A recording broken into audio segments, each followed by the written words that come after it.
राजस्थान के रेगिस्तानी इलाके में बसे छोटे से गांव सिवाना में गोगाजी महाराज की बड़ी मान्यता थी। हर साल उनकी पूजा के लिए यहाँ भारी मेला लगता था।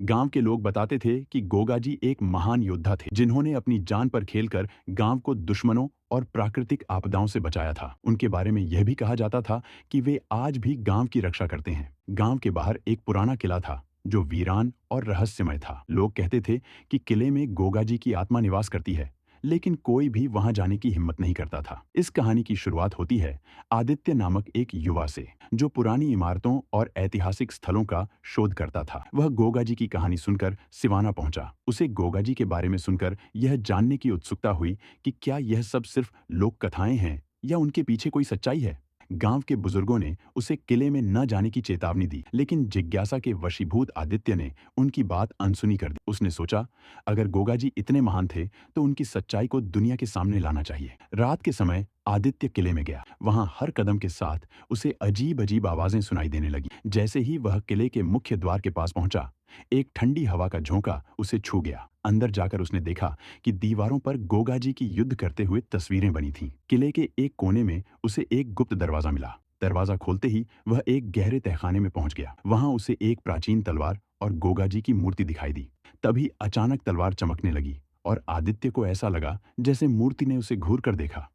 तभी एक गूंजती हुई आवाज आई, कौन है जिसने इस जगह का द्वार खोला? आदित्य डरते डरते बोला, मैं इतिहास को समझने आया हूँ। आवाज ने कहा, यहाँ जो कदम रखता है उसे अपने इरादों की शुद्धता साबित करनी होती है। अचानक किला कांपने लगा। आदित्य ने देखा कि वहां गोगाजी खुद प्रकट हो गए। गोगाजी ने कहा, यह किला सिर्फ एक संरचना नहीं बल्कि मेरे विश्वास और बलिदान की प्रतीक है। आदित्य ने हिम्मत करके पूछा, आप अमर हैं? क्या आप सच में गांव की रक्षा करते हैं? गोगाजी मुस्कुराए और बोले, अमरता शरीर की नहीं, कर्मों की होती है। मेरा अस्तित्व इस गांव के लोगों के विश्वास में है। मैं तभी जीवित हूँ जब तक उनकी आस्था मुझ पर बनी रहेगी। गोगाजी ने आदित्य को किले का रहस्य किसी और को न बताने की कसम दिलाई और कहा, जो भी इस सत्य को जानेगा उसे इसका भार उठाना पड़ेगा। जब आदित्य वापस गांव लौटा तो उसे यह समझ में आ गया कि कुछ रहस्य हमेशा रहस्य ही रहने चाहिए। उसने अपनी यात्रा के बारे में एक किताब लिखी, लेकिन गोगाजी के किले और उनके दर्शन की बात को हमेशा के लिए छुपा लिया। गोगाजी की अमर गाथा अब भी गांव के लोगों की श्रद्धा और विश्वास में जीवित थी, और आदित्य ने महसूस किया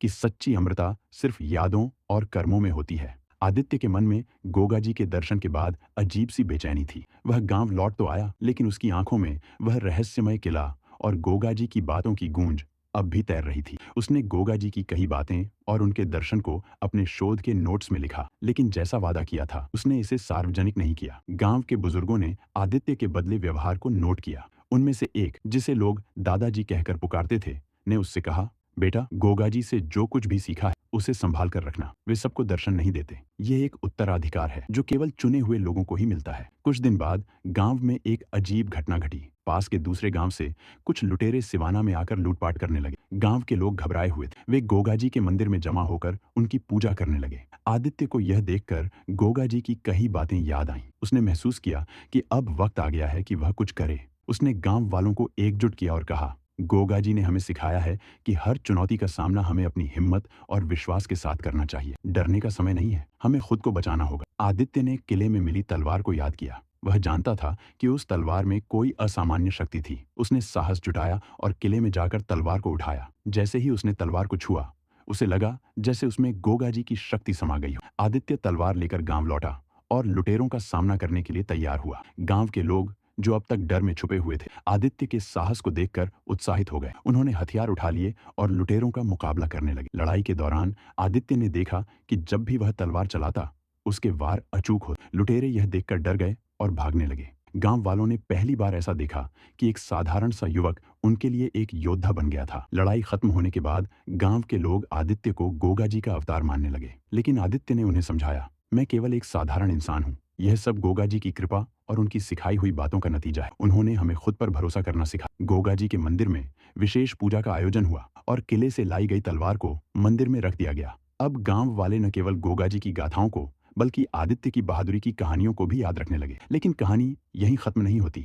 आदित्य को अब भी गोगाजी के शब्द याद आते थे, यह किला सिर्फ एक संरचना नहीं बल्कि मेरे विश्वास और बलिदान की प्रतीक है। एक रात जब आदित्य किले के पास गया, उसने देखा कि किले के दरवाजे पर एक नई लिखावट उभरी थी, साहस और विश्वास ही सच्ची अमरता है। तुमने इसे साबित कर दिया है।